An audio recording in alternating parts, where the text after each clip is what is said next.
What's going on, everyone? This is Sheldon with the MBT movement coming at you hot with another episode here, where today's episode is about stop punishing yourself into shape. Why fitness should be seen as self-care, which totally changes everything, changes perspective, changes mindset, changes the approach to when and how you work out and what you do. It puts a little more purpose and a little more oomph into everyday life. It makes fitness fun again, or makes working out fun again. Makes it what it should be, which is a vestibule that helps us to maintain and manage our body. Ego aside, it's a way for us to preserve our longevity, durability, and lifespan. Is really what it is. Have you ever said to yourself, "I have to go to the gym today," and then felt worse about it when you went or not? Maybe you told yourself you need to burn off last night's dinner. But here's the thing. That approach might be the exact reason you can't stay consistent. It's the pressure we put upon ourselves to have to perform, where it's overall not sustainable. There was a research done where over 650 frequent exercisers found that people who used guilt and self-pressure as motivation were more likely to not want to exercise at all, and were at greater risk for poor mental health. Well, I'll be poor mental health because the pressure they put upon themselves to have to perform, this mask they put on of this person they have to be, ends up being not who they ended up wanting to be anyways. So there's that. So today we're talking about why the punishment mindset backfires and how to make the shift to fitness as genuine self-care.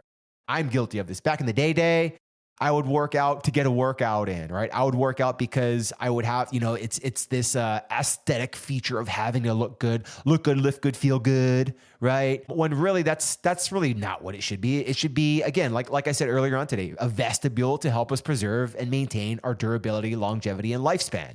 That's what it is. End point. Why does this conversation matter, you might ask? Well, more than half of the people who start exercising regularly quit within 3 to 6 months. We can think about the New Year's resolution types of people where they have this end game, this end goal. I'm going to lose X amount of pounds in this amount of time. And either they hit it or they don't. Regardless, that's the goal. They have an end point. Is that how life is? Life is just like, oh, I have an end point. I'm going to live 75 years and then that's it. I'm going to die. Well, okay, what happens on your 76th birthday and your 77th and your 80th and your 90th? I mean, yeah, sure, you got good genetics and you end up living that long, or maybe you don't. But either way, the other part of it is mindset. It's what you do, right? When you put this sort of bookmark in your mind to say, okay, endpoint here, close, last page, done, we're out. What happens after? You lose purpose, you lose your community because you assumed that it was all going to be over. But that's clearly not the case. So we have to understand, and we have to be able to continue on, to be able to move the marker further, to be accepting and open-minded, to grow our perspective, to be able to add branches onto our tree, right? That's what it is. It's all about growth and perspective shaping to be that better person the next day is what it is. But bringing it back to fitness, right? Guilt-based motivation is linked to higher anxiety, depression, and stress. It makes sense overall. Right? Oh man, I have this burden that I've placed upon myself in my mind. It's taking up my mind space. How much more productive could you be with that mind space? That toxic thinking of thinking you have to be the person you don't.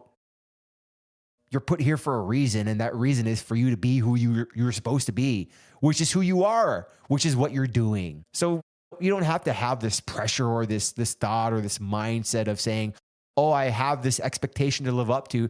The expectation is an illusion. And the sooner you realize that, the sooner you're going to be able to fill your shoes, true as to who you are. That's what it's about. Intrinsic motivation is a primary factor for long-term existence, right? It's looking inside. Stop looking outside. Stop looking at the external. Stop looking at the aesthetics at, oh my God, this sexy new thing, shiny toy syndrome is what it is. We got to stop looking out. We got to look internal. We got to do the work. And that's the hardest part, right? Is doing the self-work, doing the deep work on yourself to be able to inspire yourself to grow, to be that better person. Who is that better person, you ask? Look inside. You have the answer. We all have the answer. Self-compassion. We have to be self-compassionate to ourselves, and we have to be compassionate towards one another, because compassion helps people overcome barriers and bounce back from setbacks. The more we talk positively to ourselves, the more we talk positively to one another, positivity resonates and spreads, but so does negativity. But it's easy to latch off of the negativity because it's intuitive in nature to sense that feeling of, I don't like that. That doesn't feel good. Or even being in an emotion of angst and anger and rage and upsetness and depression and fear. These are all feelings that we can emanate. These are all feelings that we can exude from ourselves. And it takes the observation of ourselves upon ourselves to see that, hey, this isn't natural, right? As generic as it sounds, love is the answer because it's the thing that comes most natural. It's the thing that you see these centurions living 100 years and beyond talking about. What's one of the main things I've seen all of them say is that stress is a killer. Stress is to include fear, anger, rage, angst, any negative emotions, negative mindset, negative thinking. All of this, we need to just get rid of that.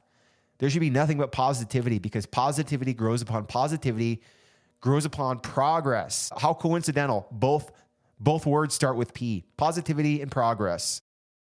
So let's just leave it with that. You have to work on yourself. You have to do that deep work to be able to grow, to be able to inspire, to be able to do that thing that is going to level you up. Because there are levels to this. And it's all about the mindset that you're in. If you're not in the right mindset, how are you going to level up to it? I've done it. I'm guilty of this. I've done it time and time again where I'm in the mindset of wanting to do better, seeing that vision, having that burning desire, having that passion. But my mind wasn't there. And that was why I never ended up taking that leap. Part of this is what it is. This podcast is literally what this is. It's me being in alignment with my mindset, with the manifestation of making this thing happen and then doing the work. You got to do the work. Ain't nothing going to happen if you ain't going to go do, right? That's what it is. You got to do it. And you got to not care. You got to give yourself some grace and you just got to go for it. There's a saying in writing that goes, the first draft is always shit. It's what it is. It is, but that's okay because it gets better and it gets easier and it becomes more productive. It becomes more efficient. It becomes more streamlined. You optimize the systems. You just got to take that first step. And it's all about baby steps. That's been my mantra for the past 2 years, baby steps. One step in front of the other, because over time, those baby steps are going to turn into a marathon of a distance. In no time, you just got to put those steps forward in front of one another. Many active people are stuck in a punishment cycle. That's their consistency. That's the piece right there. More than half the people who start exercising regularly quit within 3 to 6 months. Intrinsic motivation is a primary factor for long-term exercise adherence. And if intrinsic motivation is a primary factor where half of those people don't have it, that's why they quit within 3 to 6 months. It's equivalent to say that many active people are stuck in a punishment cycle that sabotage their consistency. It makes sense. They're not consistent because they have the pressure and the burden of having to perform. They're not consistent because they're not in the mindset that is in alignment to those goals to be able to perform. And going back to timeline, going back to saying, hey, I've closed the book and I'm done, right? Whether it's life, whether it's dietary goal, whether it's a fitness goal, the goal should always be to move the notch one step higher. That's really what it is. It comes down to just continuing to make that progress, everyday progress, 1% a day. Doesn't have to be a whole lot. It's really what it is. And as long as you can stick to that mantra, even if it's not 1%, even if it's 0.01%, that is still better than you were yesterday. Now, granted, there's been times where I get in my funk and maybe you don't hit the 1% that day. But that's okay because you wake up another day and you live to fight another day. And you can be better to show up that next day. It's ebbs and flows. It's peaks and valleys. It's dark and light. That's what it is. This is turning more into like a motivational sort of philosophical episode than it is fitness, but we'll get back to it. We'll get back to it. You know, it always comes back. So the problem with punitive fitness culture, The fitness industry has conditioned us to use guilt, shame, and external pressure. External pressure. Maybe you're using social media. Maybe you're doom scrolling, right? Maybe you have a personal trainer, or maybe you have someone you're working with. Maybe you got a buddy. Whatever the case was, no pain, no gain. Earn your food. Don't be lazy. These are all mirages of sayings that don't exist. No pain, no gain. Oh, I'll tell you what. Okay, I've worked in injury rehab long enough that I know that pain means actually no gain. That's what it is. Pain is no gain, because pain is your brain telling you that something is wrong. It's the check engine light coming on, right? It's the warning light. It's the cautionary tale that you got to pay attention to. And if you just keep flipping it off, you know what's going to happen? Going to break down. So we got to understand. Okay, there's a difference between pain and discomfort. I will say that. But when you say no pain, no gain, be very absolute. Be very absolute with this, because that's not the truth at all. No pain, no gain does not exist. Earn your food. Food is fuel. Food is medicine. It's not earn your food.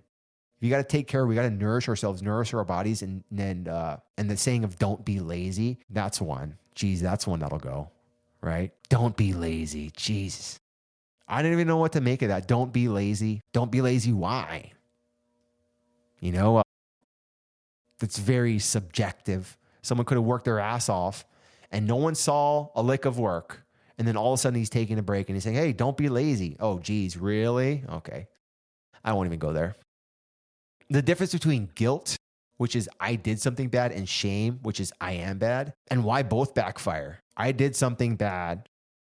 I am bad. These are negative self-talks, negative frames of self-talk that we shouldn't be using against ourselves or against other people is what it is, really.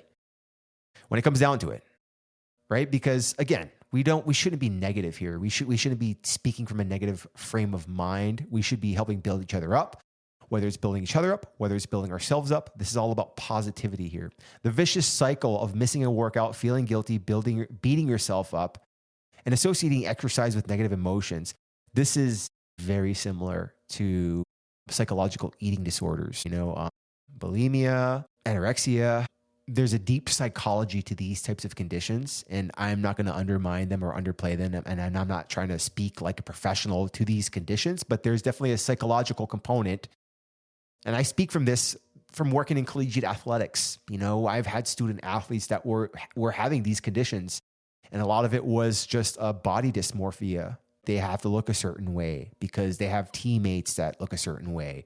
They have this image of what their idol looks like in that sport. Whatever the case is, this image in their mind. But I always go back to the saying, old Teddy Roosevelt, comparison is a thief of joy. We should never compare. The only thing we should be comparing is ourselves against ourselves, because that's really, at the end of the day, that's who we're in war with. We're in war with ourselves, and it's how we can win the battle. How we win the battle is with positivity, is with productivity, is with continuing to take that 1% forward each day, is what it comes down to. So I've seen this pattern over and over in my practice, where someone comes in motivated, works hard for a few weeks, misses a session, beats themselves up, and then the whole thing falls apart. They're back in pain, or they've lost their progress, and it's not a discipline problem, really. It's a mindset problem. And the research backs this up. We can look at it and say, hey, psychologically, if we don't have the focus to be consistent with our habits and be persistent and diligent with the work that we need to be doing, it's all about a routine, and it's all about just adhering the routine. That's why it's called a routine. It's just a normal thing, the beat of the drum, the daily mantra, whatever you want to call it. It's the thing that gets us up in the morning, that helps us move. So we have to have the discipline, and we have to have the focus. And of course, there has to be the desire and the passion to do so, but the vision never ends. Kind of going on a side tangent here, this is why I'm so against diets. Because when I think about diet, typically it's someone saying that, again, they want to lose X amount of pounds in a certain amount of time, or they want to do X goal, and then that's it. But we got to think about the longer term vision of this. And that's why I like to say fitness, health and well-being, nutrition, all of these things are on the life continuum, right? These are all vestibules that help us preserve durability, longevity, and lifespan. That's what it comes down to. And this is overall resiliency. is what this is, right? The word resiliency is one of those trending words. And now the other words that I've mentioned are also starting to come in trend.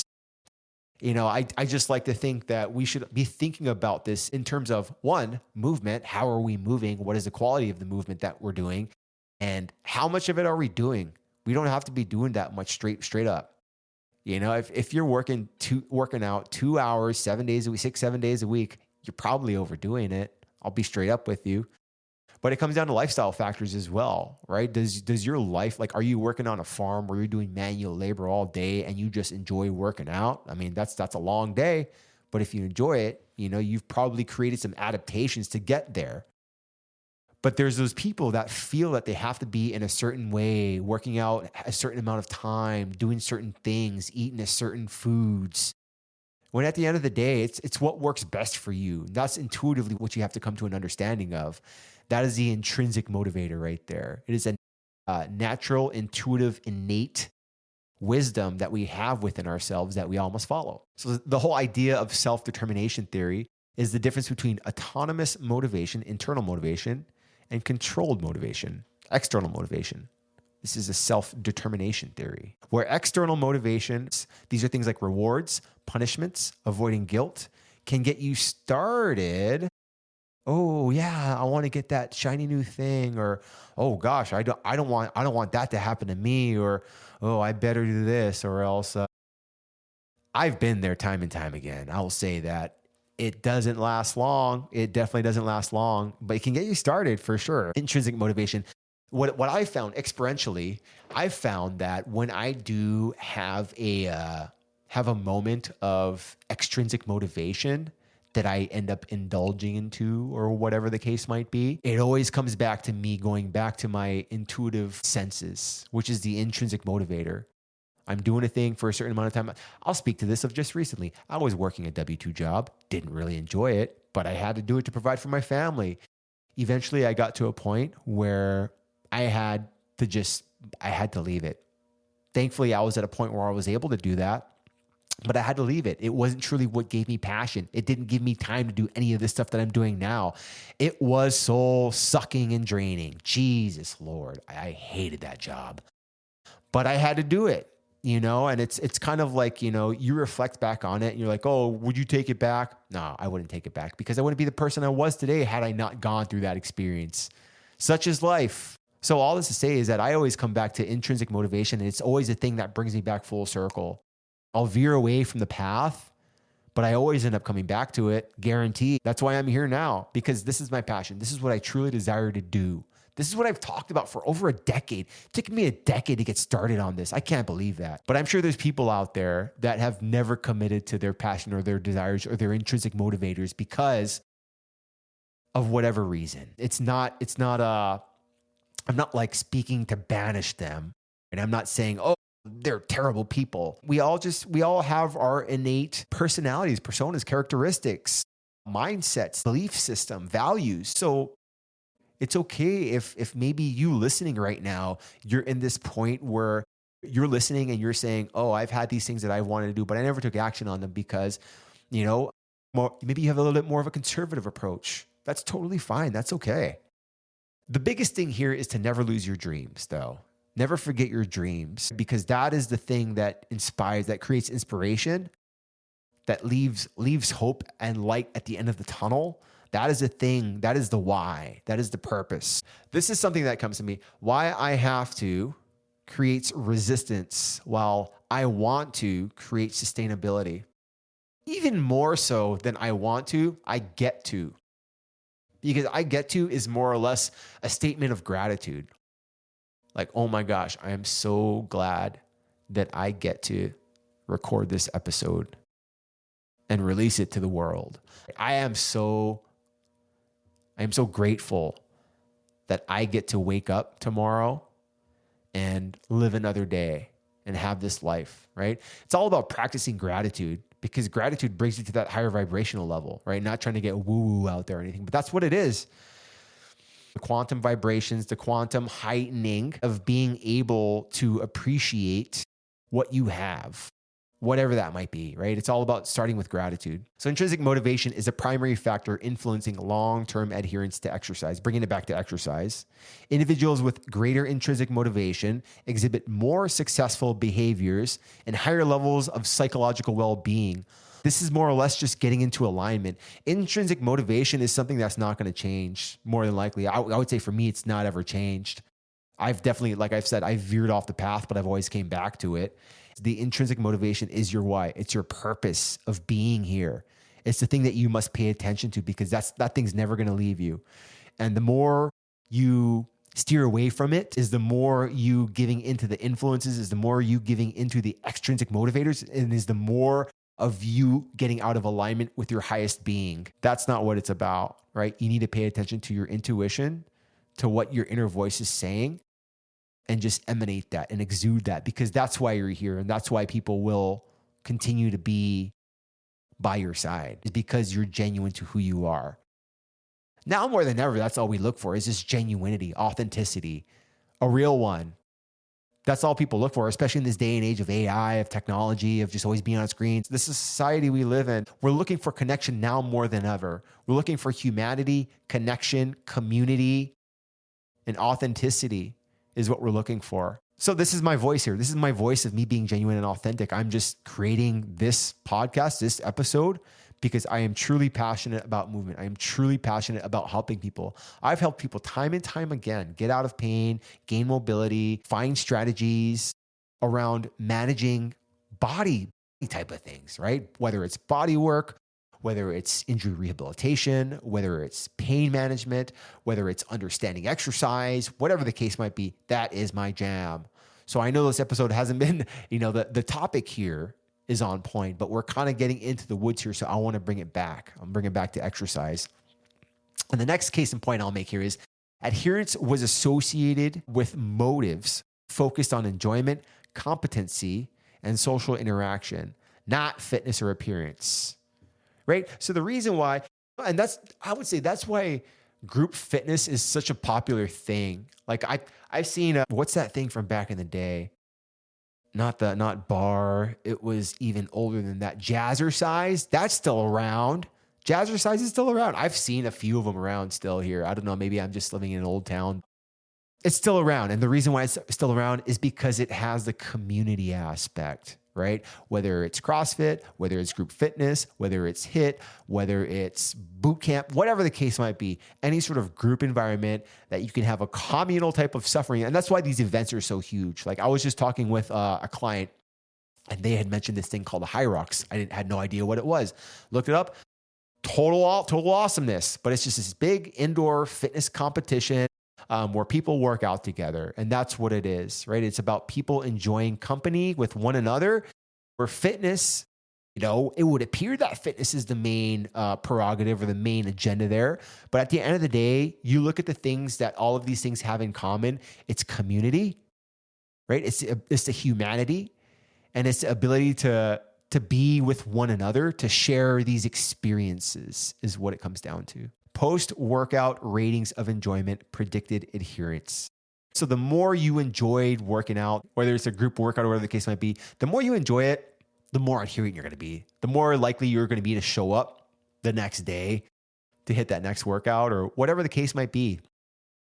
Short-term, mid-term, and long-term. Overall, enjoyment is a high indicator of that, of the continuity of training. External factors like weight loss motivate people to begin. Again, that's an extrinsic motivator. I like to use this approach here. Ask why 3 times. I want to lose weight. Why do you want to lose weight? Because I want to look better. Why do you want to look better? That's 2. Because I want to look good for my significant other. Why do you want to look good for your significant other? That's the 3rd time. Because I'm afraid that they're going to leave me if I don't look good, and I want to really spend my life with this person because I love them. Okay, root cause. Here we are. That is the intrinsic. Intrinsic motivation is the key to continuing. Ask why 3 times. Amazing strategy. You don't have to literally be like, why? You can have your own twist to it, right? But that's really what it comes down to. Expand the conversation is what it is, because in this day and age, it's so easy to just get by with surface level conversation. And it's been like that for way too long. Like, oh, hey, how's it going? Good. Oh, cool. See you later. All right. Even if you said no, like, oh, Oh, hey, how's it going? I'm not doing too well. It's just like, okay, well, I wish you a better day. See ya. You know, you just feel like running away. That's pretty shitty. You don't want to do that. You want to ask why 3 times, like have a genuine connection, have some humanity. So this is what we have to think about. If you're only exercising to avoid feeling guilty or to look a certain way, the research says you're setting yourself up for dropout. You're going to drop off. The people who stick with it long-term are the ones who actually enjoy it or see it as a part of who they are. It's their identity. And quite honestly, us as humans, as a species, we're meant to move. From the hunter-gatherer days to even in this day and age where we have technology, we still need to move. The research is out there and we can see what happens when we don't. Metabolic syndrome. Hot take here, but a lot of people, if we just increase the fitness, overall fitness, 30 minutes 3 times a week isn't a lot. Really? Like how hard is that? 30 minutes 3 times a week can be a starting point for most people. And that is life changing. It doesn't have to be extraneous. You don't have to do like 20 burpees and 10 rope climbs and then go on the air bike for an hour. You don't have to do anything hardcore like that. It can just be zone 2. Just breathe a little hard, get moving around in different ways. And quite often it's either you're sitting or you're walking forward, or you're turning and you're continuing to walk forward. You're reaching up a little, you're bending over a little bit, but there's just not enough conditioning going on that include range of motion, controlled range of motion, which would essentially be mobility, right? Which is why people get stiff, people get pain, people get out of funk because the body gets out of whack. It gets out of alignment. We have muscles that are pulling a certain way when they shouldn't. We develop compensations because the body's like, whoa, we're just not getting enough load. Our back isn't able to handle this. So we're gonna turn on the upper traps and we're gonna have these guys contribute. We're gonna lock up the hips and we're gonna seize the hips up with the back so that this person doesn't move around as much because they just don't move around that much. It's really what it is. It's the nervous system's integration of our experience as humans, and it's conditioning the way we live our lives. You don't have to be an outcome of your circumstances. The self-compassion advantage. What compassion actually is kindness to yourself when things don't go as planned. Recognizing struggling is part of being human, and it should be mindfulness without judgment, really. We have to be self-compassionate towards ourselves and towards one another. We have to be non-judgmental. We just have to be not totally because then we'd be robotic. I would say totally objective, but we don't want to be totally objective. We want to be empathetic. We want to be compassionate. We want to be able to understand one another. And we want to be able to share our experience because at the end of the day, I see this as just one collective experience. At the end of the day, that's what it is.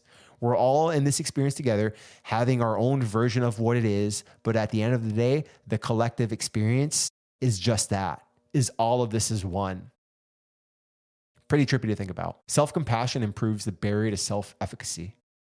Believing you can overcome obstacles. That is a mind shift right there, right? The more self-compassionate you are to yourself, the more forgiving you're of yourself, the more you try to understand yourself, the more you're kind to yourself, the more you're talking positive to yourself, the more you set yourself into that higher vibration, right? It's just about being better. It's just about being kind and loving and nurturing to yourselves, to one another. Best believe if you're in that frame of mind, you're going to be unstoppable and you're going to be able to overcome those obstacles. Self-compassion predicted intrinsic motivation and re-engagement in exercise after setbacks. Can you believe that?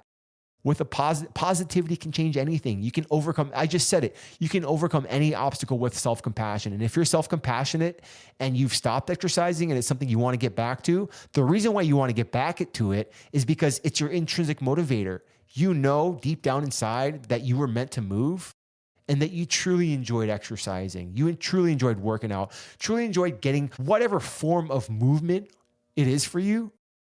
I'll call it exercise. I'll granted, that's what it is, right? So you just got to be compassionate towards yourselves, give yourself some grace, right? And life happens in ebbs and flows and experiences. Maybe the bandwidth is maxed out at the moment. You're like, man, I really want to get back to it, but I just don't know where I have the time. It's okay. Your time will come, right? But just continue the path, continue to do what you're able to do, right? You're able to control your nutrition. Hopefully you're able to have 5-10 minutes in the morning and the evening, do some breath work, do some meditation, do the little things, because that can be something that just gets you by. And then the opportunity will come back around, right? Now, getting a little woo-woo here. The universe always provides, right? But the opportunity will come back around for you to re-engage that passion, that desire, that intrinsic, that internal work, that self-deep work. That's what it comes down to, right? So be compassionate and just understand that it's ebbs and flows and it always comes back around. Self-compassion weakens the effect of stress on shame, right? So the more loving, the more kind, loving, and nurturing you are to yourself, the less likely you're going to be stressed out. The less likely you're going to shame yourself. You're going to feel guilt. You're going to be in a negative mindset. That's what it is. There's so many benefits, especially pronounced for more vigorous physical activity where setbacks are common. Think about like competitive athletics, elite level athletes. I've worked around this time and time again. Track and field, Olympic weightlifting, collegiate athletics, everything in between. These athletes are unstoppable for this reason, because they have such a high level of one, self-awareness, intrinsic motivation. They know their reason they're there. They have their purpose, and that is their purpose.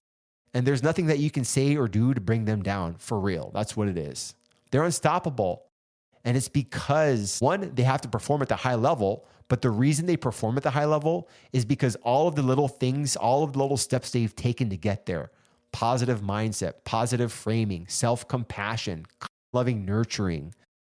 These are the seedlings to foster a bountiful garden in any aspect. It doesn't have to be competitive athletics.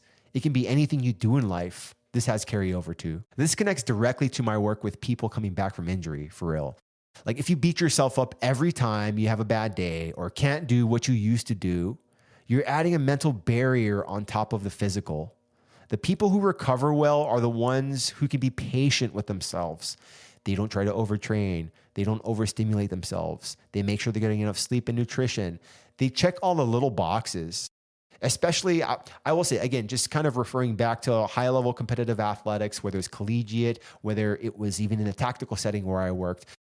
When someone went down and out, and let's just say maybe they tore their ACL. I've actually seen this experience. There was a star football player running back, or his ACL, super positive, super motivated, just went to get after it. I saw him in the training room every day, working, doing his rehab, putting the work in. What happened? He went pro. After he tore his ACL, he went pro. That's freaking crazy. But it's all about that, the unstoppable, unbreakable mind, right? Setting yourself in that frame of mind to be better. Each day you show up, no matter the circumstance, you make the best of it. Right? You're given a shit sandwich, eat it. Eat it with a big smile on your face is what it is. And you show up the next day and eat another one, right? I mean, it's not like it's not trying to put lipstick on a pig at all, right? This is about creating an unbreakable mind, unbreakable spirit, because that is a higher level of vibration that you have to be on. And when you're on that higher level, the inevitable is going to happen. The inevitable is going to happen. You are going to get your time. Your time will come. So exercise identity is seeing exercise as part of who you are. It's it's ingrained within your DNA. Of course, I don't know if there's any genes to test that, but that's what it comes down to. It's in the mindset. It's in the frame of mind of understanding that's who you are. These are my values and these are my non-negotiables. It's not just something you do. The shift comes from, I'm trying to exercise more. 2, I'm someone who moves. I'm meant to move. I'm meant to do more. Why identity beats willpower for long-term behavior change? Because identity is something that is just deeply ingrained within who you are. It's in your DNA. Like I just said, it's in your DNA. It's innately your identity. Willpower is something that can be shook. Even someone who has a strong willpower, okay, but willpower can be curved, right? Willpower can be shook. Willpower can be tested. Whereas identity is something that's just non-negotiable. It's something that, like I have my driver's license in my wallet all the time, every time. It's not going to go anywhere else. That my wallet's identity is my driver's license, for example, right? No matter what happens, it's going to be in there unless I take it out. But even if I took it out, it's going to be back in there. This is probably a crude example, but that's the first one that came to my mind. So this is the idea here. How to build exercise identity. We want to start with small wins. We want to go with feeling competent. And even if competency means that we have to learn something, we have to be open-minded to receive the information, because that's how you build competence. That's how you build That's how you learn, right? And once you learn that skill, right, it's a matter of becoming consistent and diligent and practicing it, putting the reps in. It's just like when I'm working with clients, whether it's exercise or whether it's rehab, the first thing we have to build is the awareness, right? So for something as simple as posture, so I'm like, oh my God, I'm always rounded forward. I always have such a poor posture. Okay, well, here's what I want you to think about. Think about squeezing an imaginary pen between your shoulders. Think about elongating your spine. And maybe if I'm working with them in person, I'll give them tactile cues and feedback. Maybe I'll use like kinesio tape. I like kinesio tape for biofeedback more than anything, right? It gives them awareness of like, okay, the tape is pulling in my skin. Okay, that means I'm out of position. Now let me reposition myself. This is the idea here. More than anything, that's the application for kinesio tape. Besides that, lymphatics is another great one. So it helps with swelling and inflammation, I'll say. But postural feedback, kinesio tape's awesome for that, right? So you use it for that. And you say, okay, we're just building a habit. I just want you to become aware of your posture. The more aware you become of your posture, the more likely you're going to be to correct it, right? You're going to slap yourself on the back of the neck probably in a couple hours of working on the desk because you're going to catch yourself. But kudos to you, because now you've caught yourself. Whereas you were working in this career for how long? And you've never done this. And this is why you know you have a bad posture, because you're calling yourself out, but you don't know how to correct it. The first step to anything is just awareness, right? Those are the small wins. Caught it. Oh, okay, I caught it, actually, right? Once you catch it, that's a small win. Now you become consistent with those small wins. Now it becomes a little more of an ingrained habit. Now you're competent and you're consistent. So this is why I always say consistency over intensity. You build an identity as someone who moves by showing up regularly, not by crushing yourself once a week. Small wins compound into who you are and who you see yourself as is the key here. Small wins, baby steps. Consistency trumps intensity 1,000% of the time.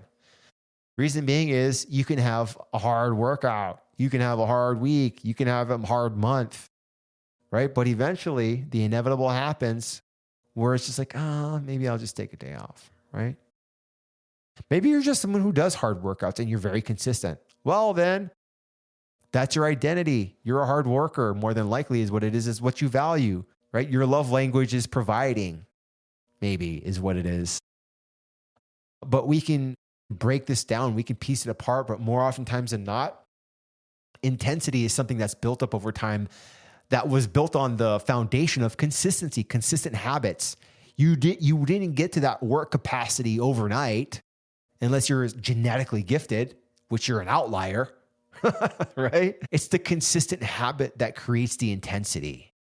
We got a few points here to reframe the mind. Reframe point number one. I get to, just like I said earlier, I get to versus I have to matters. Focus on what you gain, not what you're avoiding. Build capacity versus burning off food. Find what you actually enjoy, because the research shows enjoyment predicts adherence, long-term adherence, consistency, and build rest into the plan. It's self-care, it's recovery, it's not laziness, right? Resiliency is about balance, right? We can't just be burning ourselves down into the ground day in and day out, because at the end of the day, we burn out and then we stop and then we take a fat break, or we hold resentment towards something that maybe we weren't able to achieve or something that wasn't sustainable. The reason why it wasn't sustainable is because you need to balance it out. Life is about balance is what it is. You have to rest in all facets, what you do. That's why we sleep. Literally, we sleep because we need recovery. We need the rest. And in every physical endeavor, whether it's work, whether it's a pursuit of a goal, whatever the case might be, recovery and rest are baked into the plan automatically. They need to be.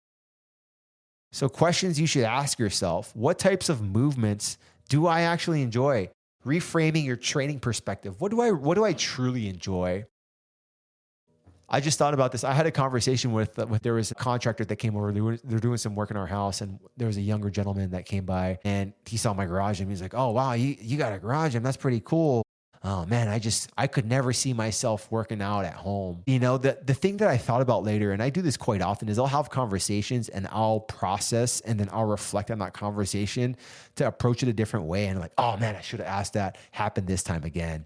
I was thinking, what would he have said if I asked him what his purpose was to work out? Well, I said it in a different way. I said, well, you're younger. You have, a quicker bounce back. You have a lot more vitality, where as you get older, parts wear out. You got to be more mindful. It's more about the longevity game. But if I had asked him what his purpose was to work out, I think I asked him something like that. And he said, well, I don't know. That's why I'm working here, because I just want a job that keeps me physically active. I'm like, okay, good. So you're moving around. But the key piece here is, the identity, the exercise identity. Okay, like how do you identify your daily movement? Is through physical manual labor? Okay, that's one way to do it. But day in and day out, if you're doing this 7 days a week, it's pretty hard on the body. Where's the balance? Where's the rest? And are you doing anything to balance out the work that you're doing? Quite often in like work type of situations, I've worked in the manufacturing and ergonomics sector for a little while. It's all repeated movements. You're doing a job for 8, 10, 12 hours a day, and you're doing one specific job where you're moving one specific way.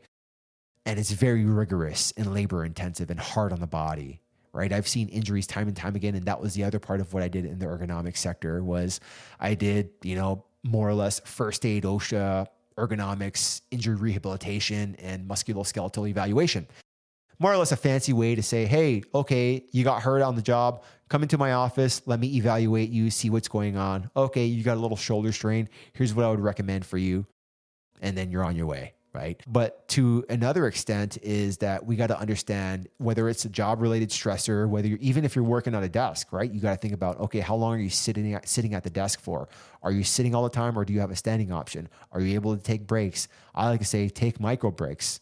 And I use the 1-2 mantra. Every 1 to 2 hours, you're taking 1 to 2 minutes of meaningful movement, right? It could be something as easy as 10 back bends, looking off into the distance.